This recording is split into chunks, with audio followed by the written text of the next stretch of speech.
Estamos, hermanos, considerando algunos asuntos fundamentales que debemos tener en cuenta para el evangelismo. Hoy quiero que veamos el tema de los últimos dos asuntos fundamentales. El primero tiene que ver con el deseo de Dios que su iglesia participe en el evangelismo. Y lo segundo, el deseo de Dios de ser conocido de forma universal. Debemos entender, hermanos, que la misericordia de Dios para este mundo pecador, es inmensa. Esta misericordia se ve en que Él es el médico que desea y ruega porque los enfermos vengan a Él para que no mueran de esa enfermedad llamada pecado. Esa misericordia se ve en que Él es el juez que también envía un abogado para no tener que condenar al culpable a prisiones eternas. Su misericordia se ve en que Él es el general del ejército que envía un indulto a los rebeldes para que se rindan y así no tener que ejecutarlos. El evangelismo, hermanos, es ese testimonio de Dios en el mundo de que Él no se deleita en la muerte del impío. Considérelo así, hermanos. Mientras haya evangelismo en esta tierra, mientras personas en esta tierra estén compartiendo el evangelio, están mostrando y exhibiendo la misericordia de Dios y el hecho que Él no quiere que los impíos mueran eternamente. Él no se deleita en eso. El evangelismo en la tierra es el testimonio de la paciencia de Dios, concediéndoles a los hombres ese compás de espera para que se arrepientan. Si Dios ejecutara lo que el hombre merece, como lo ejecutó en el Edén, que el hombre pecó e inmediatamente recibió su justa condenación, no tendríamos humanidad. Pero el evangelismo en esta tierra es un testimonio de que el Señor le está dando un compás de espera en su paciencia al pecador para que no muera sin reconciliarse con Dios. Pues si esto ocurre, los individuos perecerán eternamente. El evangelismo, además de esto, hermanos, ¿y quién lo iba a pensar? El evangelismo es el ruego de Dios en esta tierra para que la gente se reconcilie con Dios. Se me hace, hermanos, que quienes deberían rogar son los culpables, los pecadores, los que necesitan salvación. Eso sería tan fuera de nuestro entendimiento pensar que hay un pabellón de gente muriendo de cáncer y que el doctor tenga que ir lugar tras lugar, camilla tras camilla, rogándoles a los hombres que tomaran la medicina que los va a curar, pero ellos no quieren.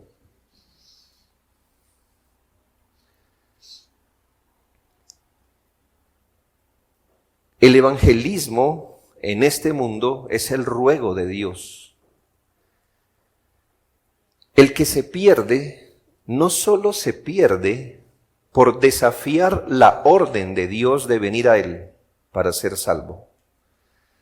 Habrá tenido que pasar por sobre el ruego de Dios para que sea salvo. Y eso está escrito en 2 Corintios 5:20. Así que somos embajadores en nombre de Cristo, como si Dios rogara por medio de nosotros. os rogamos en nombre de Cristo, reconciliados con Dios. Qué terrible puede ser esto, que una persona al día final, en el juicio final que todos enfrentaremos, escucha a Dios decir: no solo le ordené que viniera, no solo le di espera para que viniera, le rogué que viniera. Y no vino, no quiso creer, resistió reconciliarse con el Señor. Hemos descubierto algunos fundamentos que deberían estimularnos al evangelismo valiente y fiel. Que Dios quiere ser conocido, pero conocido como Él es y de la manera correcta. También vimos que Dios desea que su Hijo amado sea conocido como Señor y Salvador, y que el hombre conozca o se conozca según las Escrituras. Así que cuando evangelizamos estamos representando el deseo de Dios. Y para nosotros es un privilegio, hermanos, porque como dijo Jesucristo, los deseos de nuestro Padre queremos hacer. Si lo mira desde esta perspectiva, el evangelismo se ve desde una manera más bien positiva, y aunque nunca vamos a poder esquivar las contradicciones comunes de la gente, cuando les presentamos al Señor, hermanos, al menos sabremos que les hemos puesto delante suyo consideraciones verdaderas. Ellos las pueden rechazar, ciertamente, pero también Dios puede usarlas para traer a la fe a un individuo. Si usted pone buena leña, aunque sea poca, el Espíritu podrá prender fuego, pero entre más leña buena ponga, el fuego puede ser mayor, así que nunca hay que rendirse. Hermanos, usted y yo, quitémonos de la mente eso de sacudirnos los zapatos. Eso no era con nosotros. ¿Ya? No era con nosotros. Imagínese si el que lo evangelizó a usted hubiera sacudido los zapatos porque usted no le hizo caso a la 1, a las 2 y a las 3. Gracias al Señor, quizás ese arminiano tenía más corazón que usted, que tan fácil se rinde y se sacude los zapatos, porque dice: ya le prediqué, ahora sacudo mis sandalias y que les caiga el juicio. No queremos el juicio de nadie, hermanos,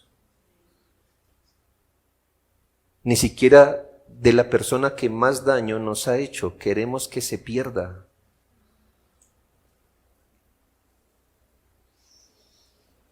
Y cuando eso deseamos, estamos abrazando el mismo deseo de Dios. Puede ser que Dios no lo use a usted para la salvación de aquel, pero todavía siga orando y siga procurando la salvación de todos. Y si ya no lo escuchan y Dios le cerró la puerta, todavía la puerta del cielo está abierta para que usted ore. Y que todos los días de su vida una oración por esas personas sea hecha. Porque si un creyente no ora por la salvación de los que están a su alrededor, ¿quién lo hace? ¿Quién lo va a hacer? ¿Otro no creyente? Usted. Es que estamos representando el deseo de Dios aquí. Y si no podemos hacer más que llorar por la condición de ellos, pues llore. Pero nunca sacuda las sandalias y se vaya a otro lugar. Eso no fue para usted. Eso fue para los apóstoles. En un sentido muy restringido, en un momento muy específico, que luego cesó. Y el Señor les dijo: ahora vayan a todas las naciones y prediquen el Evangelio. No se rinda. Muchas personas vendrán a Cristo, si Dios quiere, después que usted y yo muramos, con la leña que habremos puesto en su corazón. Y esto Dios hace, hermano, cada tanto y con cada persona y con cada familia, para que ninguno diga, yo traje a este Cristo. Porque usted fue instrumento, pero el que lo trajo fue el Espíritu Santo. Así que muchas veces Dios no nos va a permitir ver el fruto de nuestro evangelismo, porque nosotros, pobre polvo, miserable, inflado, creyendo que nosotros fuimos los que trajimos gente a Cristo.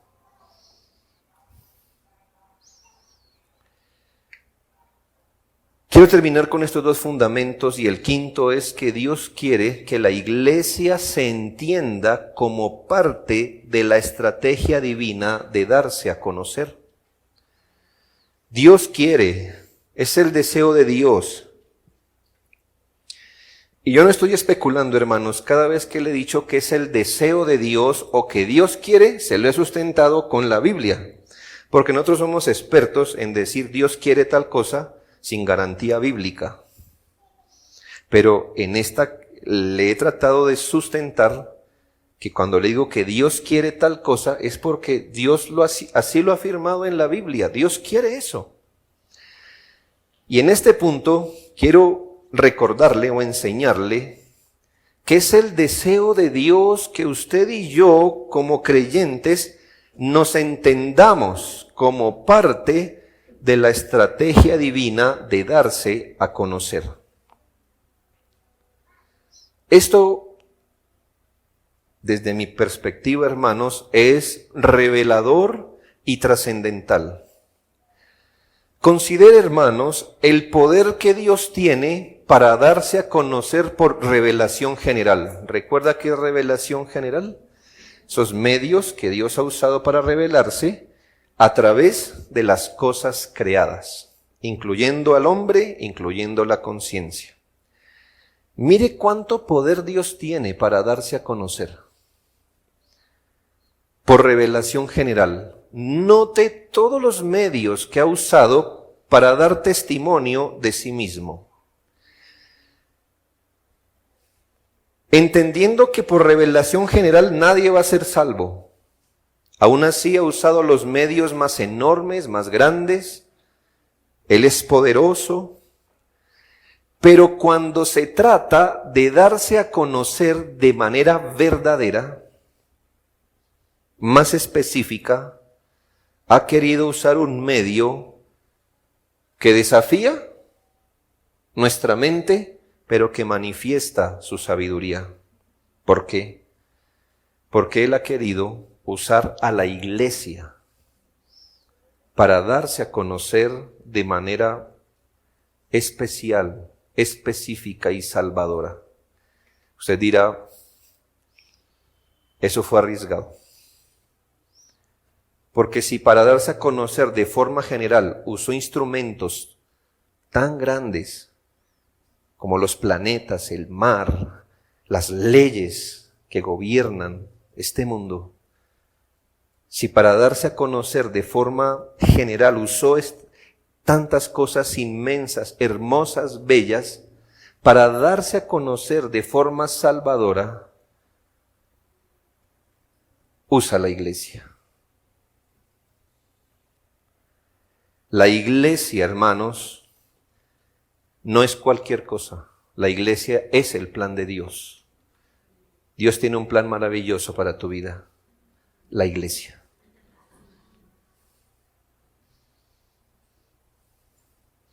La iglesia es llamada en la Escritura el misterio de Dios que estuvo oculto desde antes de los tiempos de los siglos. Eso de reunir en Cristo un grupo de personas para salvarles y para que dieran testimonio fue la obra maestra de Dios.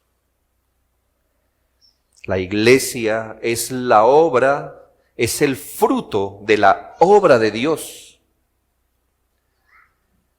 La iglesia es fruto de la obra del Salvador en la cruz.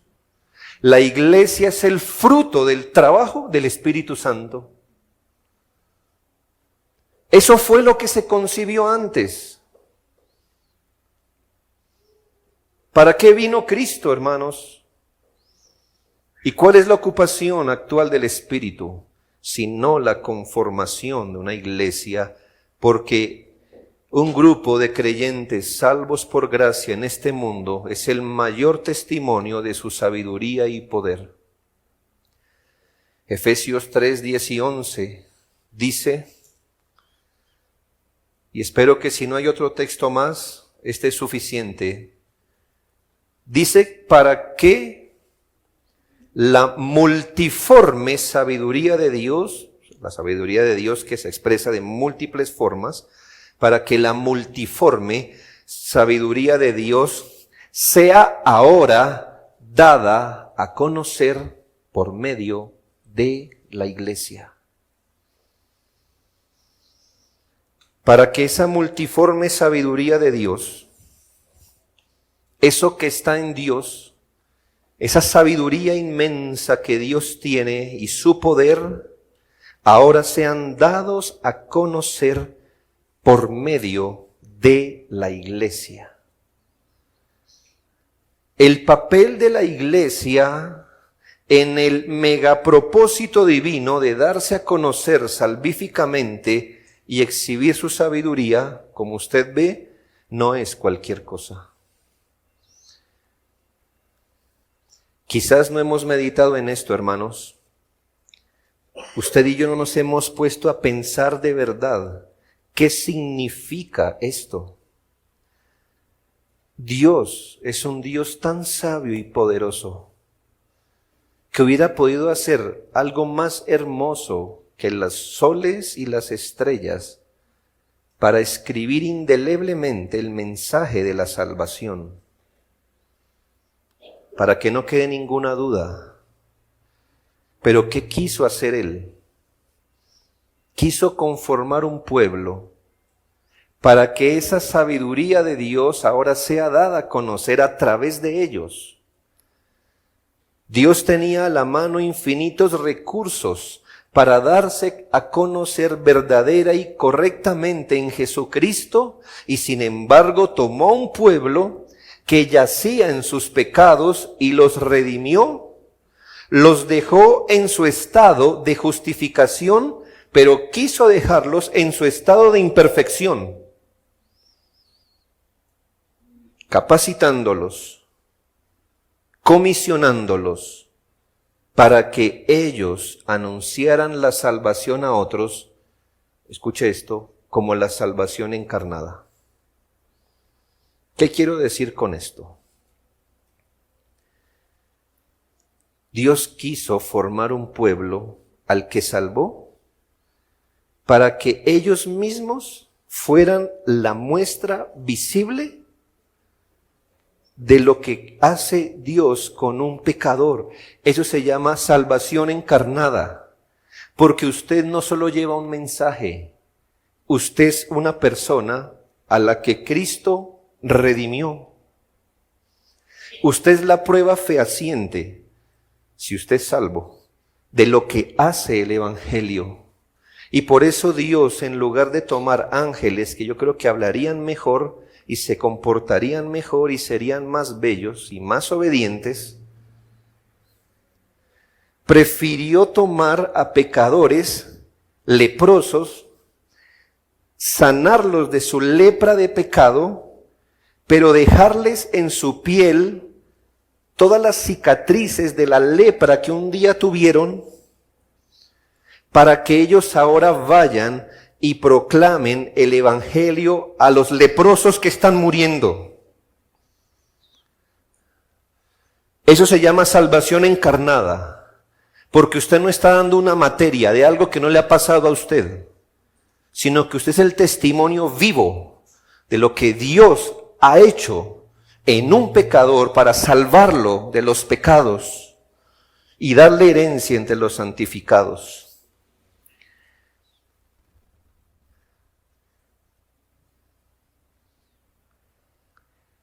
Personas redimidas, reconciliadas con Dios, encarnando esa realidad en sus almas. Estando ellos en plena obra de Dios, están en construcción. ahora señalándole el camino a otros para que encuentren salvación. Alguien dijo que la iglesia es como un hambriento, diciéndole a otros hambrientos dónde encontrar su pan. Es el deseo de Dios que la iglesia se conciba como parte del plan de Dios de revelarse de manera especial y de que se conozca a su Hijo.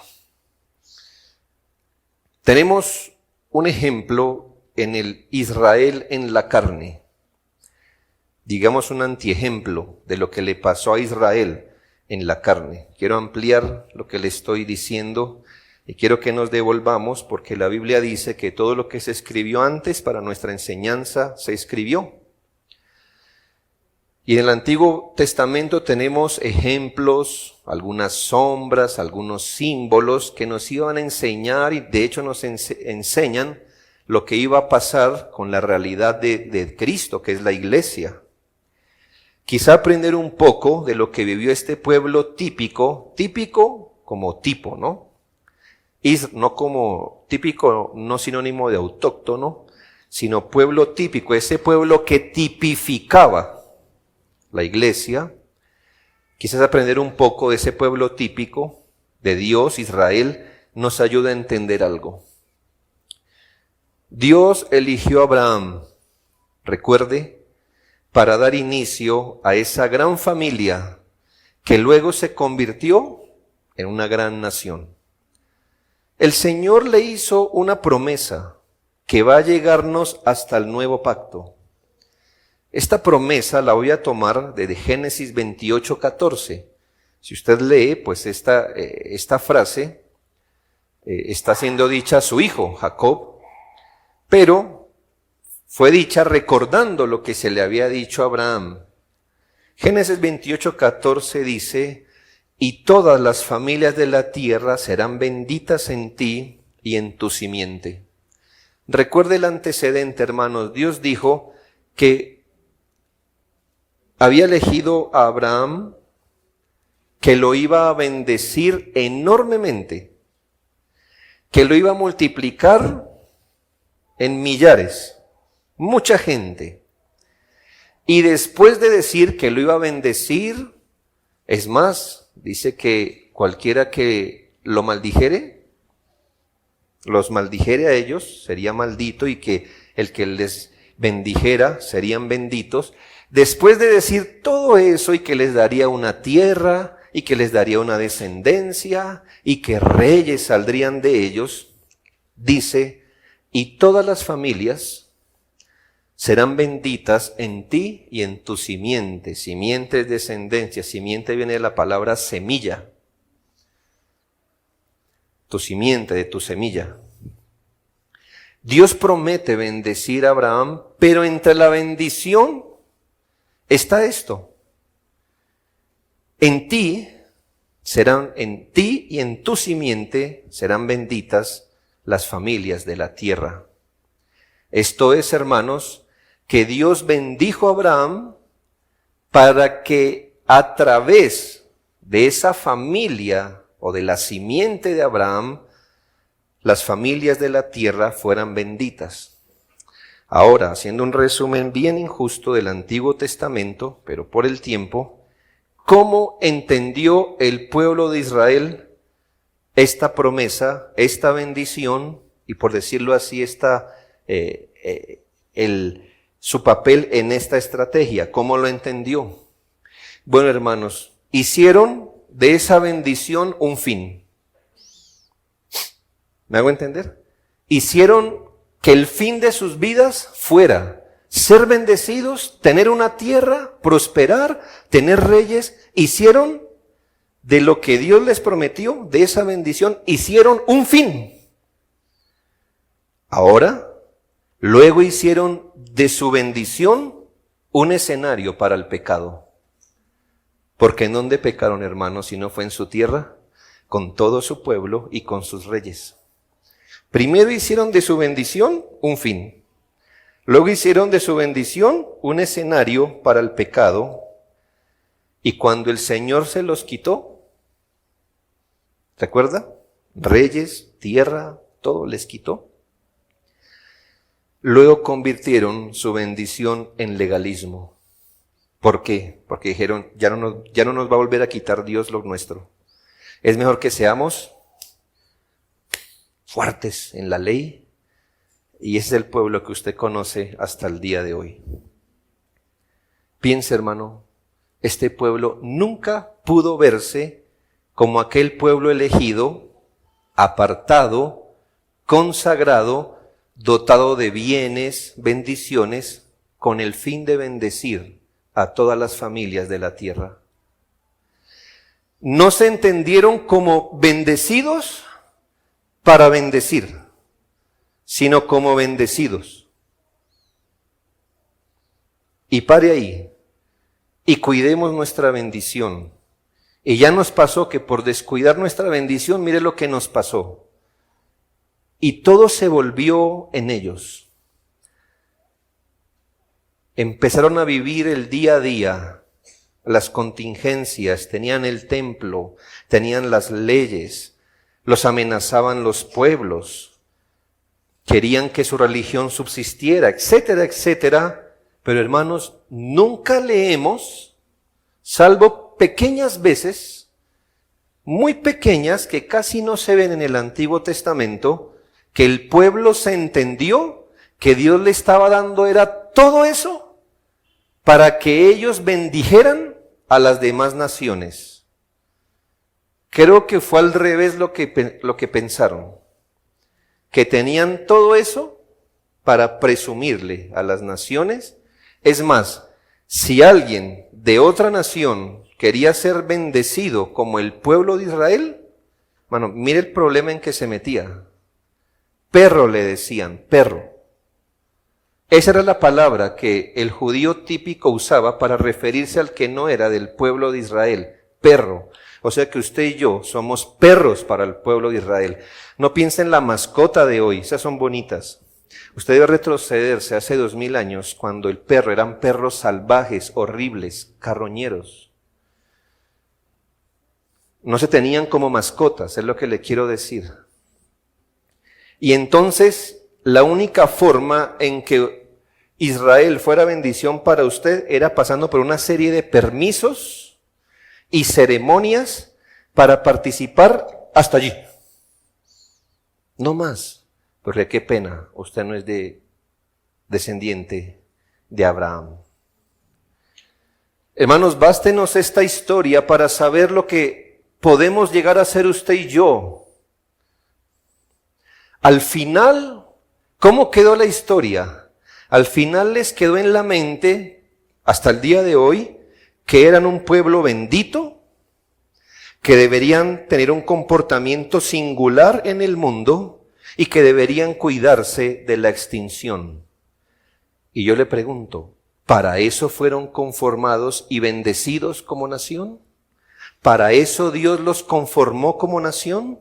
¿Para eso Dios los bendijo como nación? No, porque a Abraham se le dijo, en ti y en tu simiente serán benditas todas las naciones. El pueblo no entendió su papel en la estrategia divina. No entendió. Por eso el Señor lo desechó. Por eso los planes de Dios con ellos acabaron luego, hermanos, de que el Señor dijo, desde ahora vuestra casa quedará desierta. Ahora hablemos del Israel de Dios, que es la iglesia. A veces, hermanos, notamos cuán difícilmente como iglesia nos entendemos como escogidos en el plan inmenso de la reconciliación de la humanidad caída. Es lamentable, hermanos, tan duros que somos con ese pueblo antiguo, pero a veces la iglesia tiende a imitar la misma conducta de ese pueblo típico. ¿Por qué, hermanos? Porque difícilmente nos concebimos como parte de esa estrategia. difícilmente logramos entender, y no es que no lo entendamos por aquí en un concepto como si fueran a responder un examen, sino es que no lo asimilamos. Y hemos hecho, hermanos, de la salvación de nuestra alma un asunto sumamente individualista. Fue quizá la manera como usted fue evangelizado, que la meta de la salvación era que usted se fuera o saliera y evitara el infierno. Ya teniéndolo, ahora disfrute. Pero no hubo un propósito más. Nunca se le enseñó que como salvo usted hace parte de la estrategia divina de darse a conocer. Ahora, ¿cómo se cumplió esa promesa? Esa promesa que Dios le dio a Abraham, cuando le dijo,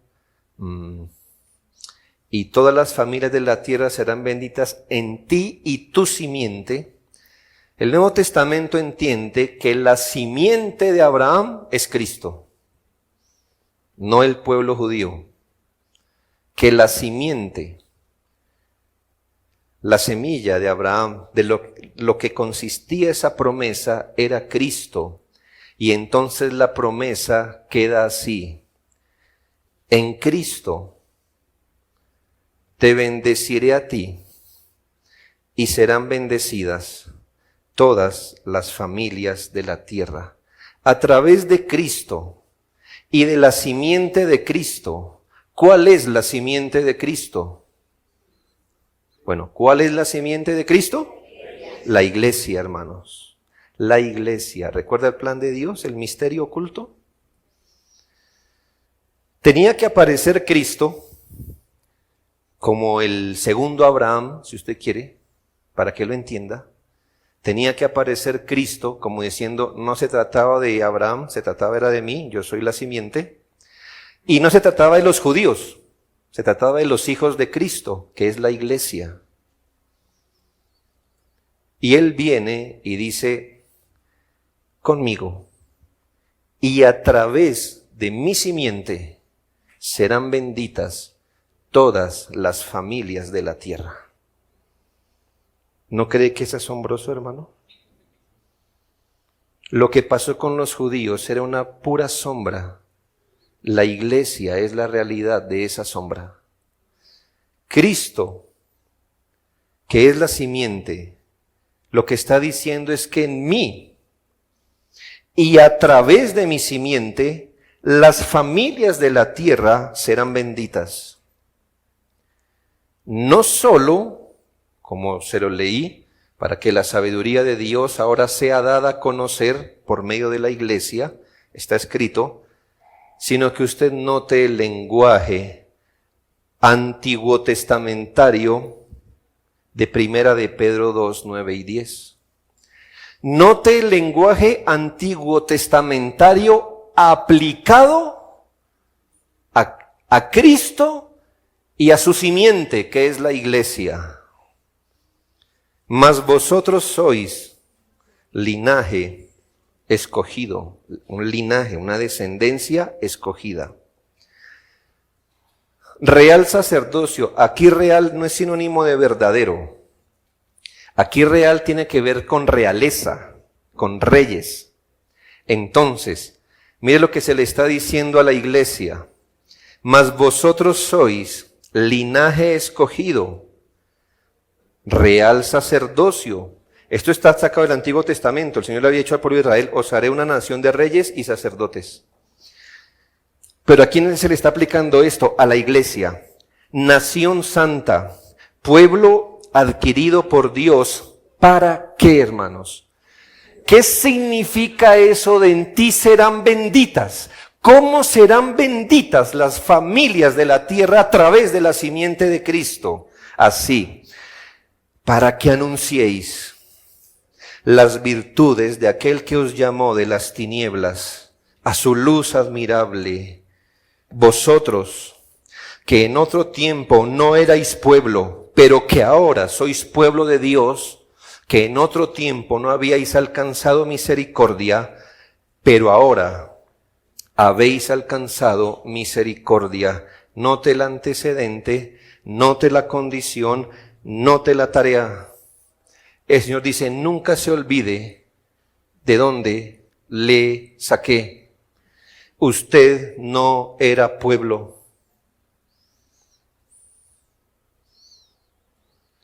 Usted estaba fuera de mi misericordia. Luego lo traje.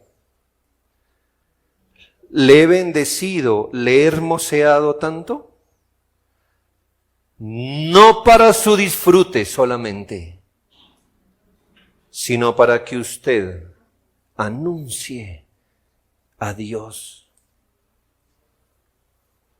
que lo sacó de las tinieblas a la luz. Este texto encarna, es el cumplimiento de lo que se le dijo a Abraham y a Jacob. Este texto nos dice que la iglesia es el pueblo bendecido para bendecir, no bendecido para disfrutar solamente. Y bendecimos a otros y los bendecimos en aquel que es la simiente, dando a conocer las perfecciones de Dios en Cristo y su obra de redención. Así es que todas las familias de la tierra serán benditas. Para hacernos parte de su estrategia de darse a conocer, Él nos escogió para salvación, nos bendijo y nos capacitó para ello.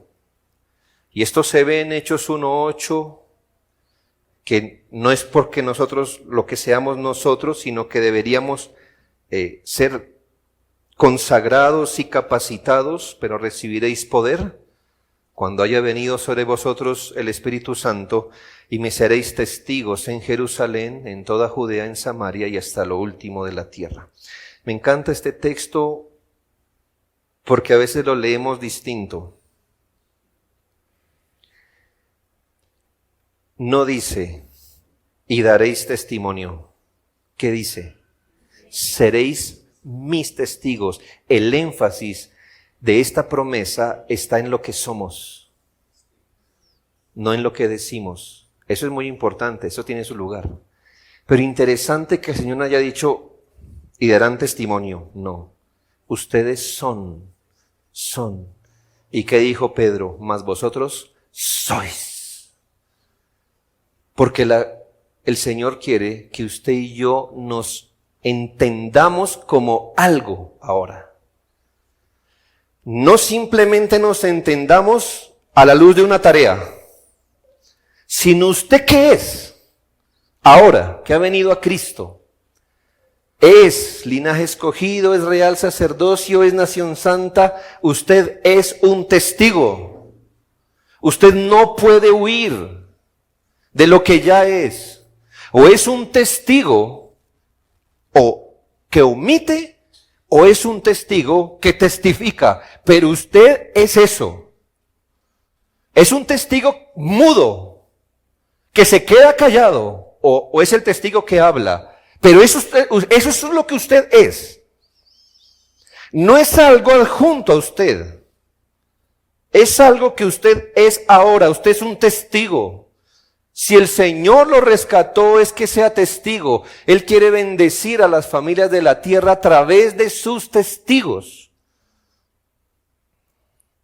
Y para eso nos dio el Espíritu. De lo contrario, hermanos, seríamos un grupo de hombres proselitistas de un tal Jesús que ellos dicen que está vivo.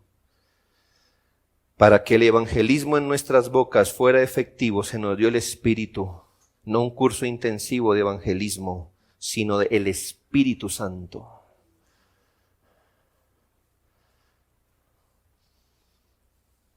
Seréis mis testigos cuando venga sobre vosotros mi Espíritu. No cuando se apunte a cada capacitación de evangelismo.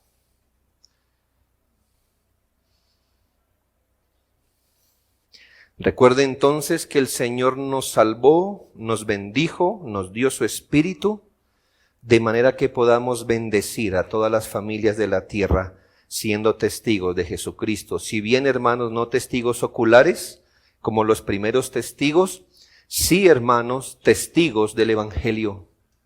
testigos que encarnan la obra de la salvación en ellos, personas que en el poder del Espíritu, el cual ellos tienen, dan a conocer a Dios en Cristo.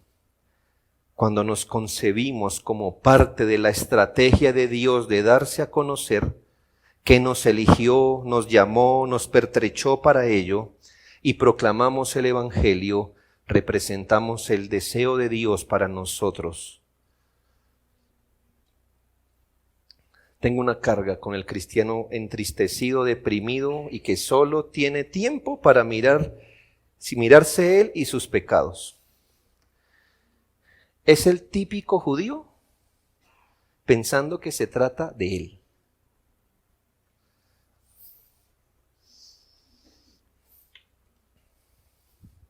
Que mis problemas, que mi tristeza, que Dios mío ayúdame, que restáurame, perdóname, límpiame, mi.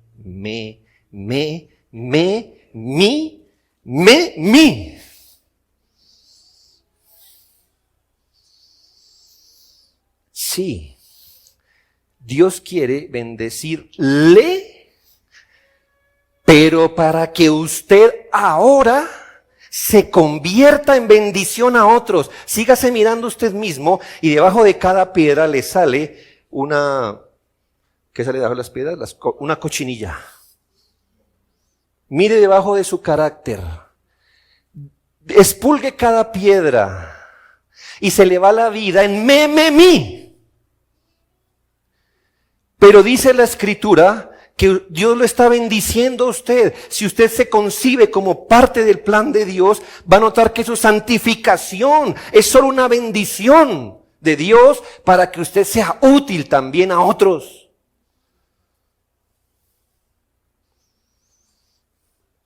El mí es del cristiano que solo tiene ojos para él.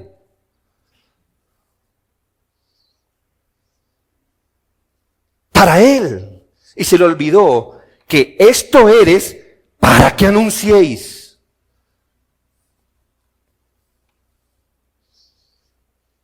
No sea como el judío que piensa que es su tierra, su Canaán, aquí, su seguridad, es usted. No, hermanos, es Cristo. Y que Él sea conocido por otros. Qué aburrido debe ser el devocional de un mí. Qué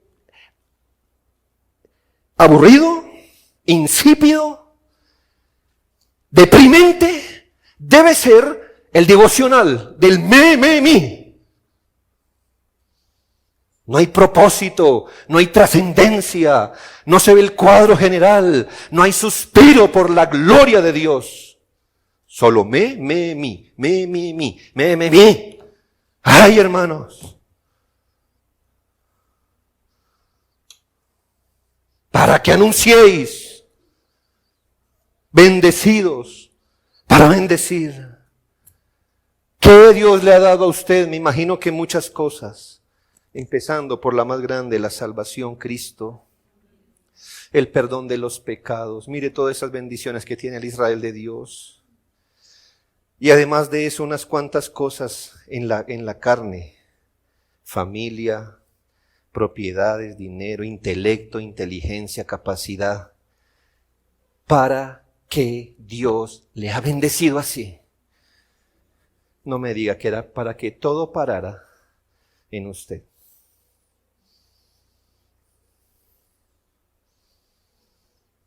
No, hermanos. No que no podamos disfrutar. Pero ahí no para todo. Ahí no para todo. Debemos concebirnos como el plan de Dios, hermanos, para darse a conocer. Dios quiere ser conocido, sexto, universalmente. Tal vez estas palabras le parezcan conocidas, las saqué de un devocional del que yo escribí. Casi que los mismos textos que citamos para hablar del papel singular de la iglesia en la estrategia divina como instrumento, nos hablan del deseo de Dios de que la estrategia divina es que la iglesia le dé a conocer de forma universal.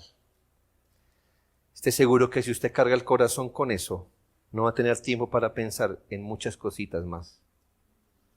En la tarea que tenemos como iglesia,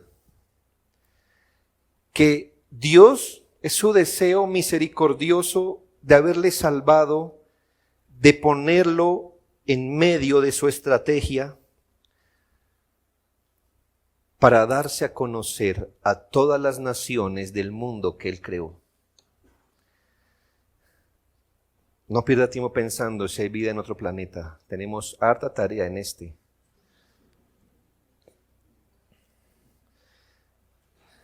¿Dónde tiene puestos los ojos Dios cuando piensa en su plan salvador? ¿Dónde tiene puestos los ojos Dios? Aquí está Dios, aquí está la iglesia. ¿Dónde tiene puestos los ojos Dios para bendecir a su pueblo y para que el pueblo sea bendición? Segunda los Corintios 5, 18 y 19. Y todo esto proviene de Dios, quien nos reconcilió. Mire lo primero, esto que le voy a leer proviene de Dios, quien nos reconcilió consigo mismo por Cristo y nos dio el ministerio, el servicio de la reconciliación que Dios, ¿cuál es el ministerio de la reconciliación? ¿Cuál es el servicio? ¿De qué se trata el servicio de la reconciliación? Que Dios estaba en Cristo reconciliando consigo al mundo, no tomándoles en cuenta a los hombres sus pecados, y nos encargó a nosotros la palabra de la reconciliación. Recordemos, hermanos, que desde Génesis Dios tiene en mente las familias de toda la tierra.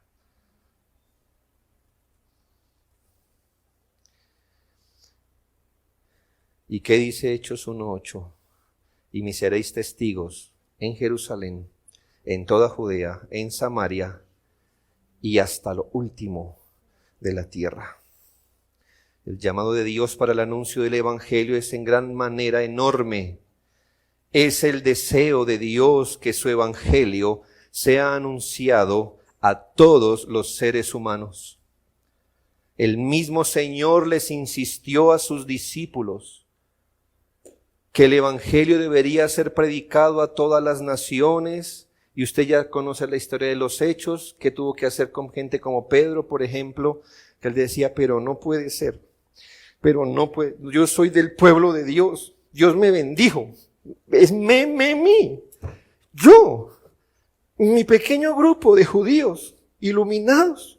Se trata de nosotros. Pedro, mata y come. Mata y come. ¿Qué quería decir eso, hermanos?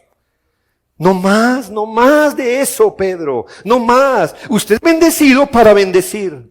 Vaya a casa de Cornelio, para que el Evangelio sea conocido. El Evangelio debería ser predicado a todas las naciones, ya que esto es así. La mira de la iglesia, que se concibe como parte de la estrategia del plan de Dios, debe ponerse tan cerca como tan lejos. Donde exista un individuo, comunidad ignorantes del Evangelio, donde quiera que haya un ser humano, veámoslo o no, llegue allá nuestra mirada o no, allí debe llegar el mensaje del bendito Salvador. Eso significa que no debe haber alguna barrera de parte de nosotros para que este anuncio se cumpla. La frase de Apocalipsis 14:6 dice, y debe cargar nuestro corazón: vi volar por el medio del cielo a otro ángel que tenía el evangelio eterno para predicarlo a los moradores de la tierra, a toda nación, tribu, lengua y pueblo. Hermanos, cuando vemos crecer las cifras de la población mundial, debemos ver también cómo las fronteras de nuestro anuncio crecen. Es decir, hermanos, más gente en el mundo, más responsabilidad tenemos. El evangelio debe llegar a las ciudades, a los campos, a los desiertos, debe llegar a los hogares, a los batallones, a las empresas, a las cárceles, a los hospitales, a los ancianatos, a los orfanatos. Debe ser escuchado en calles, avenidas, trochas. El evangelio debe llegar a los 5 continentes, a los más o menos 200 países que hay en el mundo. Debe llegar a los más o menos 5,000 idiomas que hay en el planeta. Si las estadísticas son cercanas a la realidad, casi el 40% del mundo no tiene conocimiento del Salvador. Y esto nos deja una gran obra por delante para andar en el mundo. Alguien debe llevar el evangelio a los pobres, a los miserables, a los mendigos. Alguien. A los encumbrados, a los presidentes, a los negros, a los blancos, a los indígenas, al campesino, al de la ciudad. Toda clase de hombres cultos e ignorantes, mujeres y hombres, ancianos, jóvenes y niños, deben oír las buenas nuevas. Todos. Ahora no piense que le estoy diciendo tome la maleta y váyase a India. Empiece por su familia. Empiece por su barrio, por su conjunto. El número de personas no alcanzada en Bogotá es más en Suba, 1.200.000 habitantes en la localidad de Suba. ¿Cuántos cristianos pone usted? Seamos generosos, 200.000. Eso no es cierto, pero seamos generosos, 200.000. Todavía hay 1 millón de personas no alcanzadas en un lugar que usted puede recorrer todavía a pie.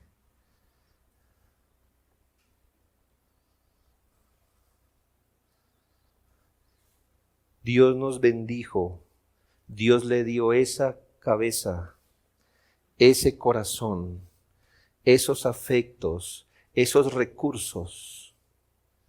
¿Para qué? ¿Para que todo acabara en usted? No, hermano, Dios está invirtiendo en usted para que usted sea útil al Señor. Recuerde, y termino con esto, Salmo 96, 3:13. Proclamad entre las naciones su gloria, en todos los pueblos sus maravillas, porque grande es Jehová y digno de suprema alabanza, temible sobre todos los dioses. Porque todos los dioses de los pueblos son ídolos, pero Jehová hizo los cielos. Alabanza y magnificencia delante de él, poder y gloria en su santuario. Tributad a Jehová, oh familias de los pueblos. Dad a Jehová la gloria y el poder, dad a Jehová la honra debida a su nombre. Traed ofrendas y venid a sus atrios, adorad a Jehová en la hermosura de la santidad. Temed delante de él toda la tierra. Decid entre las naciones, Jehová reina. También afirmó el mundo, no será conmovido. Juzgará a los pueblos en justicia. Alégrese y gócense los cielos y la tierra. Brame el mar y su plenitud. Regocíjese el campo y todo lo que en él está. Porque vino a juzgar la tierra. Jehová juzgará al mundo con justicia y a los pueblos con su verdad. Que así sea, para la gloria del único, bienaventurado y solo bendito Dios. Oremos.